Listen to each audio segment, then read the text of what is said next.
వెళ్తుంటాను. నేను ఎక్కడైతే వెళ్ళి వాలి అదృశ్యం అయిపోతానో అక్కడ నన్ను ప్రతిష్ఠించి ఆలయం నిర్మించని చెప్తారు.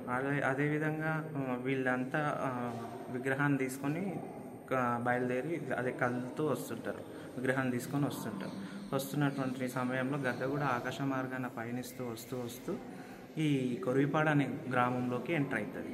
ఈ ఊరి పేరు శ్రీరంగాపురం కాదు. అప్పుడు కొరివిపాడు స్వామివారు రాకముందు ఊరి పేరు కొరివిపాడు. స్వామివారిని తీసుకొని వచ్చిన తర్వాత ఆకాశ మార్గాన పయనిస్తూ వస్తూ ఆ గద్ద శ్రీరంగాపురం కొరివిపాడు అనే గ్రామంలోకి ఎంటర్ అయ్యి ఈ గుట్ట పేరు కూడా పలుగురాళ్ళ తిప్ప. ఈ పలుగురాళ్ళ తిప్ప మీదకి వచ్చి వాలి మాయమైపోతుంది ఇప్పుడున్న ప్లేస్లో. అయితే ఆ గద్ద వాలి మాయమైపోయినందుకు ఆ గుట్ట పేరు గరుడాద్రి గుట్ట అని చెప్పి ఒక పేరు. తర్వాత స్వామివారిని తీసుకొచ్చి ఆ ప్లేస్లో ప్రతిష్ఠించి ఆలయం నిర్మిస్తారు. ఆలయం నిర్మించిన తర్వాత ఈ ఊరి పేరు కూడా కొరివిపాడు తీసేసి శ్రీరంగాపురం అని చెప్పేసి నామకరణం చేస్తారు. చుట్టూరా చెరువు కూడా లేకున్నది. ఈ చుట్టూరా చెరువు కూడా రాణి శంకరమ్మ గారు ఈ చుట్టూరా చెరువు దోవించారు. ఇక్కడ శ్రీరంగంలో కావేరీ నది ఏ విధంగా అయితే ఉందో ఇక్కడ కూడా అదే విధంగా ఈ రంగనాథుని చుట్టూ కూడా ఉండాలని చెప్పేసి ఈ చెరువును దోవించారు.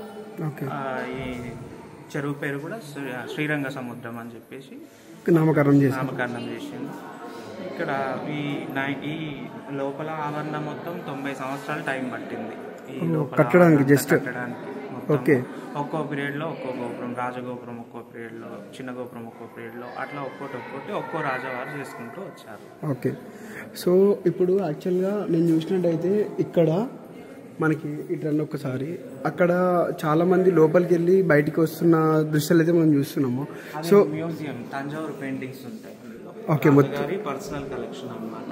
ఒక 200-300 సంవత్సరాల క్రిందట వాళ్ళు రాజవారి సొంతం. ఓకే. సో అది ఎంట్రీ ఫీ ఉంటుందా లేకపోతే ఫ్రీ ఆఫ్ కాస్ట్ విజిట్ చేయొచ్చా?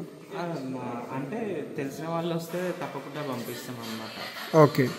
సో అండ్ ఇంకొకటి ఇక్కడ ఉండదు, తెలిసిన వాళ్ళు వస్తే అడిగితే స్పెషల్గా ప్రత్యేకంగా అడిగితే చూపిస్తాం. ఓకే. సో ఇక్కడ ఇంకొకటి ఇప్పుడు ఎన్ని రకాల అర్చనలు అండ్ అవన్నీ జరుగుతూ ఉంటాయి అంటే మార్చి హోలీ పౌర్ణమికి స్వామివారి నవానిక బ్రహ్మోత్సవాలు అని చెప్పేసి మార్చి హోలీ పౌర్ణమికి స్వామివారి రథోత్సవం ఉంటుంది. 9 రోజులు వాహన సేవల మీద స్వామివారి ఊరేగింపుగా వెళ్తారు. ఓకే. అలాగా. సో తర్వాత ప్రతి నెల మాస కళ్యాణం ఉంటుంది. ఓకే. ప్రతి పౌర్ణమికి అభిషేకం ఉంటుంది. ఓకే. ప్రతి నెలలో 2 ఏకాదశులకి విష్ణు సహస్రనామ తులసి అర్చనలు ఉంటాయి. ఓకే. అండ్ ఇప్పుడు ఇక్కడ ఇది పెట్టారు కదా, ఇది మన సంక్రాంతికి అనుకుంటా మేబీ కదా. ఇక్కడ ప్రతి నెల ఏకాదశి